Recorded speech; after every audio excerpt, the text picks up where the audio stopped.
ನಮಸ್ತೆ ಎಲ್ಲರಿಗೂ. ಇವತ್ತಿನ ವಿಡಿಯೋದಲ್ಲಿ ಯಾವ ಒಂದು ಶಾಲೆಗಳಲ್ಲಿ ದ್ವಿಭಾಷಾ ಅನುಷ್ಠಾನ ಆಗ್ತಾ ಇದೆ ಅಂತಹ ಶಾಲೆಗಳಲ್ಲಿ 2 ಮತ್ತು 3ನೇ ತರಗತಿಗೆ ಸೇತುಬಂಧ ಪೂರ್ವ ಪರೀಕ್ಷೆ ಮತ್ತು ಸಾಫಲ್ಯ ಪರೀಕ್ಷೆಯ ಬದಲಾಗಿ ಯಾವ ರೀತಿಯಾಗಿ ಅಸೆಸ್ಮೆಂಟ್ ರಿಪೋರ್ಟನ್ನು ಬರೆಯೋದು ಅಂತ ನೋಡೋಣ. ಈ ವಿಡಿಯೋ ನಿಮಗೆ ಸ್ವಲ್ಪನಾದರೂ ಉಪಯೋಗ ಆಗಿದೆ ಅಂತ ಅನಿಸಿದರೆ ಪ್ಲೀಸ್ ನನ್ನ ಚಾನಲ್ನ ಸಬ್ಸ್ಕ್ರೈಬ್ ಮಾಡ್ಕೋತೀರಾ. ನಾವು 4, 5, 6, 7ನೇ ತರಗತಿಗೆ ಸೇತುಬಂಧ ಪೂರ್ವ ಪರೀಕ್ಷೆ ಮತ್ತು ಸಾಫಲ್ಯ ಪರೀಕ್ಷೆಯನ್ನು ಮಾಡಬೇಕು ಅಂತ ಆಗಿದೆ.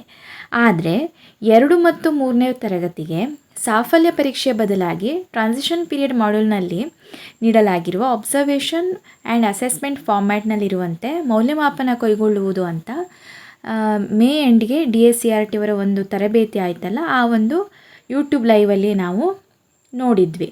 ಹಾಗಿದ್ರೆ ಈ ಒಂದು 2 ಮತ್ತು 3ನೇ ತರಗತಿಗೆ ಯಾವ ರೀತಿಯಾಗಿ ಈ ಒಂದು ಅಸೆಸ್ಮೆಂಟ್ ಫಾರ್ಮ್ಯಾಟನ್ನು ಫಿಲ್ ಮಾಡೋದು ಅಂತ ಈ ಒಂದು ವಿಡಿಯೋದಲ್ಲಿ ಸಂಪೂರ್ಣವಾಗಿ ನೋಡೋಣ.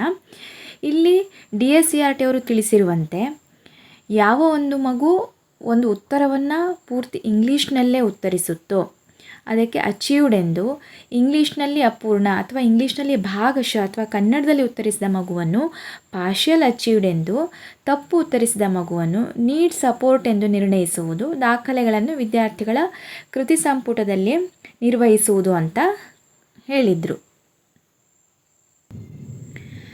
25-day transition period plan observation and assessment format for class 2 2ನೇ ತರಗತಿಯ ಒಂದು ಮಕ್ಕಳಿಗೆ ನಾವು 24 ದಿನ ಟ್ರಾನ್ಸಿಷನ್ ಪೀರಿಯಡ್ ಆ್ಯಕ್ಟಿವಿಟಿ ಆದಮೇಲೆ 25ನೇ ದಿನ ಯಾವ ರೀತಿಯಾಗಿ ಅವರ ಒಂದು ಅಸೆಸ್ಮೆಂಟ್ ಫಾರ್ಮ್ಯಾಟನ್ನು ಫಿಲ್ ಮಾಡೋದು ಅಂತ ಇಲ್ಲಿ ಒಂದೊಂದಾಗಿ ನೋಡ್ತಾ ಹೋಗೋಣ. ಮೊದಲನೇದಾಗಿ ನೋಡಿ, ಸ್ಕೂಲ್ ಡೀಟೇಲ್ಸ್ ಇದೆ. ಆಮೇಲೆ student participation observation check list ಅಂತ ಇದೆ. ಇಲ್ಲಿ ಅಬ್ಸರ್ವೇಷನ್ ಇಂಡಿಕೇಟರ್ಸ್ ಅಂತ ಒಂದಿಷ್ಟು ಇಂಡಿಕೇಟರ್ಸನ್ನು ಕೊಟ್ಟಿದ್ದಾರೆ. ಪಕ್ಕದಲ್ಲಿ ನೋಡಿ ADNS ಅಂತ ಇದೆ.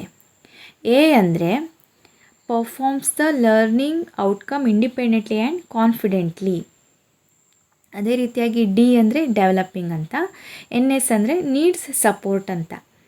ಇಲ್ಲಿ ಯಾವ ಒಂದು ಮಗು ನಾವೇನು ವರ್ಕ್ಶೀಟ್ಸನ್ನೆಲ್ಲ ಮಾಡ್ತಿರ್ತೀವಿ, ಈ ಒಂದು ವರ್ಕ್ಗಳನ್ನು ಮಗು ಸ್ವಂತವಾಗಿ ಇಂಗ್ಲೀಷ್ನಲ್ಲೇ ಮಾಡಿದೆ ಅಂತಹ ಒಂದು ಮಗುಗೆ ನಾವಿಲ್ಲಿ ಎಗೆ ಟಿಕ್ ಮಾಡಬೇಕು.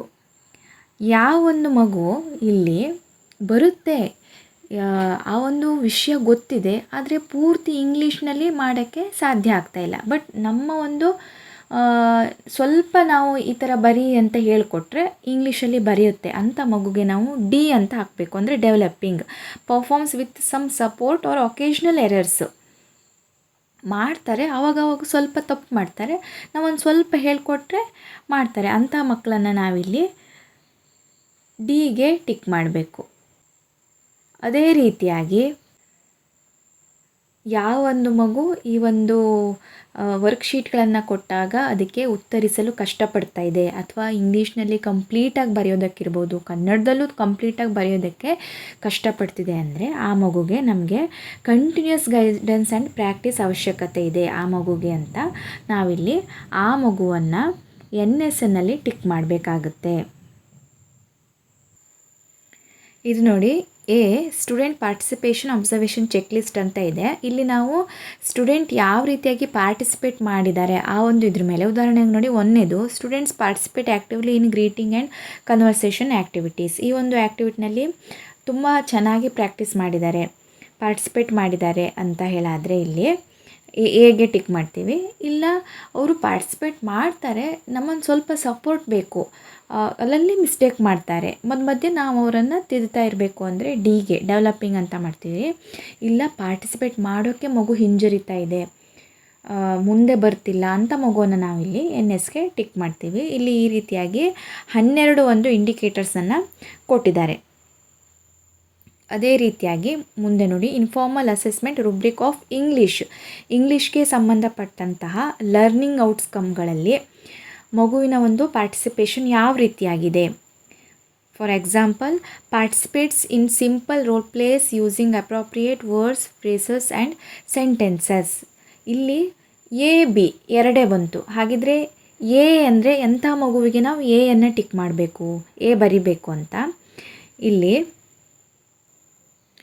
ಆ ಒಂದು ಕಲಿಕಾ ಫಲ ಏನಿರುತ್ತೆ ಅದು ಕನ್ನಡ ಇರಲಿ, ಇಂಗ್ಲೀಷ್ ಇರಲಿ, ಗಣಿತ ಇರಲಿ, EVS ಇರಲಿ, ಕಲಿಕಾ ಫಲದಕ್ಕನುಗುಣವಾಗಿ ನಾವು ಯಾವೊಂದು ಆ್ಯಕ್ಟಿವಿಟಿಯನ್ನು ಮಾಡಿಸಿದ್ದೀವಿ ಅಥವಾ ಯಾವುದೇ ಒಂದು ವರ್ಕ್ಶೀಟನ್ನು ಮಾಡಿಸಿದ್ದೀವಿ ಅಲ್ಲಿ ಮಗು ಕಾನ್ಫಿಡೆಂಟಾಗಿ, ಇಂಡಿಪೆಂಡಾಗಿ ಅದೇ ಓನಾಗಿ ಮಾಡ್ತಿದೆ ಅಂಥ ಮಗುವಿಗೆ ನಾವು ಎ ಅಂತ ಕೊಡ್ತೀವಿ. ಅದೇ ರೀತಿಯಾಗಿ performs with some support or occasional errors and requires continuous guidance and practice, ಇಲ್ಲಿ ನಾವು ಬಿಯನ್ನು ಕೊಡ್ತೀವಿ. ಇಲ್ಲಿ ಒಂದು ನೆನ್ಪಿಟ್ಕೋಬೇಕು, ಯಾವೊಂದು ಮಗು ಪೂರ್ತಿಯಾಗಿ ಇಂಗ್ಲೀಷಲ್ಲೇ ಬರೆಯುತ್ತೋ ಆ ಒಂದು ಮಗುಗೆ ಎ ಬಂದೇ ಬರುತ್ತೆ.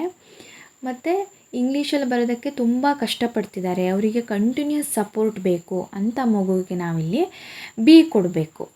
ಇದು ಎಲ್ಲ ಒಂದು ವಿಷಯ ಕನ್ನಡ, ಇಂಗ್ಲೀಷ್, ಮ್ಯಾಥ್ಸ್, EVS 4 ವಿಷಯಗಳು ಇದೇ ರೀತಿಯಾಗಿದೆ. ಲರ್ನಿಂಗ್ ಔಟ್ಕಮ್ಸ್ ನೋಡಿ 10 ಔಟ್ಕಮ್ಸ್ ಇದೆ ಇಂಗ್ಲೀಷ್ನಲ್ಲಿ. ಇಲ್ಲಿ A, B ಅಂತ ಬರಿಬೇಕು. ಪ್ರತಿಯೊಂದು ಮಗುಗೂ ನಾವು ಇಲ್ಲಿ ಈ ಒಂದು ಅಸೆಸ್ಮೆಂಟ್ ರಿಪೋರ್ಟನ್ನು ರೆಡಿ ಮಾಡಿ ಕೃತಿ ಸಂಪುಟದಲ್ಲಿ ಇಡಬೇಕಾಗುತ್ತೆ. ಇಲ್ಲಿ ಎ ಅಂದರೆ ಈ ಮುಂಚೆ ಹೇಳಿದಾಗೇ ಮಗು ಇಂಡಿಪೆಂಡೆಂಟಾಗಿ ಬರಿತಾ ಇದೆ ಅಥವಾ ಅಲ್ಲಿ ಪಾರ್ಟಿಸಿಪೇಟ್ ಮಾಡ್ತಾ ಇದೆ ಅಂದರೆ ಎ. ಇಲ್ಲ ಮಗು ತುಂಬ ಸಪೋರ್ಟ್ ಬೇಕು, ತುಂಬ ಹಿಂದೆ ಉಳಿದಿದೆ ಅಂತ ಮಗುಗೆ ಬಿ ಅಂತ ಕೊಡೋದು. ಅದೇ ರೀತಿಯಾಗಿ ಇನ್ಫಾರ್ಮಲ್ ಅಸೆಸ್ಮೆಂಟ್ ರುಬ್ರಿಕ್ ಆಫ್ ಕನ್ನಡದಲ್ಲೂ ಅಷ್ಟೇ ಮಗು ಇಂಡಿಪೆಂಡೆಂಟಾಗಿ ಓನಾಗಿ ವರ್ಕ್ಶೀಟ್ಗಳನ್ನು ಮಾಡ್ತಿದೆ ಅಂತ ಹೇಳಿದ್ರೆ ಎ. ಇಲ್ಲ ತಪ್ಪು ಮಾಡ್ತಾ ಇದೆ ಮಗು, ನಮಗೆ ಆ ಮಗುಗೆ ಕಂಟಿನ್ಯೂಸ್ ಒಂದು ಸಪೋರ್ಟ್ ಬೇಕಾಗಿದೆ ಅಂತ ಹೇಳಾಗಿದ್ದರೆ ಬಿಯನ್ನು ಕೊಡಬೇಕು. ಅದೇ ರೀತಿಯಾಗಿ ಮ್ಯಾಥಮೆಟಿಕ್ಸ್ಗೆ 10 ಔಟ್ಕಮ್ಸ್ ಇದೆ, 10 ಲರ್ನಿಂಗ್ ಔಟ್ಕಮ್ಸ್ ಇದೆ. ಅದೇ ರೀತಿಯಾಗಿ EVS ಕೂಡ 10 ಲರ್ನಿಂಗ್ ಔಟ್ಕಮ್ಸ್ ಇದೆ. ಇಲ್ಲಿ ನಾವು ನೋಡ್ಬೋದು ಪ್ರತಿಯೊಂದು ಮಗುಗೂ ಈ ಒಂದು ಫಾರ್ಮ್ಯಾಟನ್ನು ನಾವು ತುಂಬಬೇಕಾಗುತ್ತೆ. ತರಗತಿ 2ಕ್ಕೆ ಫಾರ್ಮ್ಯಾಟ್ ಈ ರೀತಿಯಾಗಿದೆ. ಲಾಸ್ಟಲ್ಲಿ ಟೀಚರ್ ರಿಮಾರ್ಕ್ಸು, ಓವರಾಲ್ ರಿಫ್ಲೆಕ್ಷನ್ನು, ನೆಕ್ಸ್ಟ್ ಲಾಸ್ಟಲ್ಲಿ ಸೈನು. ಇದೇ ರೀತಿಯಾಗಿ 3rd ಸ್ಟ್ಯಾಂಡರ್ಡ್ಗೂ ಕೂಡ ಈ ಒಂದು ಅಸೆಸ್ಮೆಂಟ್ ಫಾರ್ಮ್ಯಾಟು ಅದೇ ರೀತಿಯಾಗಿದೆ. ಮೊದಲನೇದಾಗಿ student participation observation check list, overall student participation ಇರಲಿ. ADNS ಮುಂಚೆ ಹೇಳ್ದಂಗೆ ಎ ಅಂದರೆ ಅಚೀವ್ಡು, ಡಿ ಅಂದರೆ ಡೆವಲಪಿಂಗ್, NS ಅಂದರೆ ನೀಡ್ಸ್ ಸಪೋರ್ಟ್. ಇಲ್ಲಿ ನಾವೊಂದು ಒಬ್ಸರ್ವ್ ಮಾಡಿರೋ ಪ್ರಕಾರ ಯಾವೊಂದು ಮಕ್ಕಳನ್ನು ನಾವು FLN ಹಂತದಲ್ಲಿ ಗುರುತಿಸ್ತೀವಲ್ಲ ಆ ಒಂದು ಮಕ್ಕಳನ್ನು NS ಅಲ್ಲಿ ನಾವು ಅವರಿಗೆ ಟಿಕ್ ಮಾಡ್ತೀವಿ. ಅಂದರೆ ಅವರಿಗೆ ಕಂಟಿನ್ಯೂಸ್ ಸಪೋರ್ಟ್ ಬೇಕಾಗಿರುತ್ತೆ, ಅವರು ಓನಾಗಿ ಮಾಡೋದಕ್ಕೆ ತುಂಬ ಕಷ್ಟಪಡ್ತಾರೆ, ಅವರಿಗೆ ನಮ್ಮ ಸಪೋರ್ಟು ಕಂಟಿನ್ಯೂಸ್ ಆಗಿ ನಮ್ಮ ಗೈಡೆನ್ಸ್ ಇರಬೇಕಾಗುತ್ತೆ. ಈಗ ಕೆಲವೊಂದು ಮಕ್ಕಳು ಏನು ಮಾಡ್ತಾರೆ ಅಂದರೆ ಅವ್ರಿಗೆ ಗೊತ್ತಿದೆ, ಆದರೆ ಕೆಲವೊಂದು ಸರ್ತಿ ಅವರಿಗೆ ಈಗ ಅವರು ಮಗು 3ನೇ ಕ್ಲಾಸಲ್ಲಿದೆ, ಆ ಮಗು 2ನೇ ಕ್ಲಾಸಲ್ಲಿ ಇಂಗ್ಲೀಷ್ ಮೀಡಿಯಮ್ ಸ್ಟಡಿ ಮಾಡಿರಲ್ಲ, ಆದರೆ ಮಗುಗೆ ಕಾನ್ಸೆಪ್ಟ್ ಗೊತ್ತಿದೆ, ವಿಷಯ ಗೊತ್ತಿದೆ, ಅದು ಇಂಗ್ಲೀಷಲ್ಲಿ ಬರೆಯೋದಕ್ಕೆ ಕಷ್ಟಪಡ್ತಿದೆ.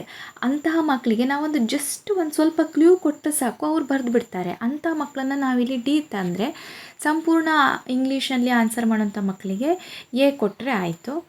ಯಾವೊಂದು ಮಕ್ಕಳನ್ನು ನಾವು FLN ಅಂತ ಒಬ್ಸರ್ವ್ ಮಾಡಿರ್ತೀವಲ್ಲ ಅಂಥ ಮಕ್ಕಳನ್ನು ನಾವು ಇಲ್ಲಿ NSಗೆ ಗುರುತಿಸಿದ್ರೆ ಆಯಿತು. ಲರ್ನಿಂಗ್ ಔಟ್ಕಮ್ಸಲ್ಲೂ ಅಷ್ಟೇ ಇಲ್ಲಿ A B ಅಷ್ಟೇ ಬರುತ್ತೆ, ಹೇಗೆ 2ನೇ ಕ್ಲಾಸಲ್ಲಿ ನಾವು ಮಾಡಿದ್ದು ಅದೇ ರೀತಿಯಾಗಿ. ಕನ್ನಡಕ್ಕೂ ಅಷ್ಟೇ ಅದೇ ರೀತಿಯಾಗಿ ಮ್ಯಾಥಮೆಟಿಕ್ಸು, ಕೊನೆಯಲ್ಲಿ EVS, ಲಾಸ್ಟಲ್ಲಿ ಟೀಚರ್ ರಿಮಾರ್ಕ್ಸ್ ಏನಂತ ಬರಿಬೇಕು. ಈ ರೀತಿಯಾಗಿ ನಾವು 2 ಮತ್ತು 3ನೇ ಕ್ಲಾಸ್ ಅವರ ಒಂದು ಅಚೀವ್ಮೆಂಟ್ ಪ್ರೋಗ್ರೆಸ್ ಕಾರ್ಡನ್ನು ಅಂದರೆ ಅಸೆಸ್ಮೆಂಟ್ ಫಾರ್ಮ್ಯಾಟನ್ನು ಫಿಲ್ ಮಾಡಿ ಅವರ ಕೃತಿ ಸಂಪುಟದಲ್ಲಿ ಇಡಬೇಕಾಗತ್ತೆ. ಇವರಿಗೆ ಯಾವುದೇ ರೀತಿಯ ಪ್ರೀ ಟೆಸ್ಟು ಪೋಸ್ಟ್ ಟೆಸ್ಟು ಇರೋದಿಲ್ಲ. ಇದೇ ಒಂದು ಅಸೆಸ್ಮೆಂಟ್ ಫಾರ್ಮ್ಯಾಟನ್ನು ನಾವು ಕೃತಿ ಸಂಪುಟದಲ್ಲಿ ಇಟ್ಟು ರೆಕಾರ್ಡನ್ನು ಇಡಬೇಕಾಗುತ್ತೆ. ಇಷ್ಟು ನನಗೆ ಸಿಕ್ಕಂಥ ಮಾಹಿತಿಯನ್ನು ನಿಮ್ಮೊಂದಿಗೆ ಹಂಚ್ಕೊಂಡಿದ್ದೇನೆ. ಈ ಒಂದು ವಿಡಿಯೋ ನಿಮಗೆ ಉಪಯೋಗ ಆಗಿದೆ ಅಂತ ಭಾವಿಸ್ತಾ ಥ್ಯಾಂಕ್ ಯು ಫಾರ್ ವಾಚಿಂಗ್.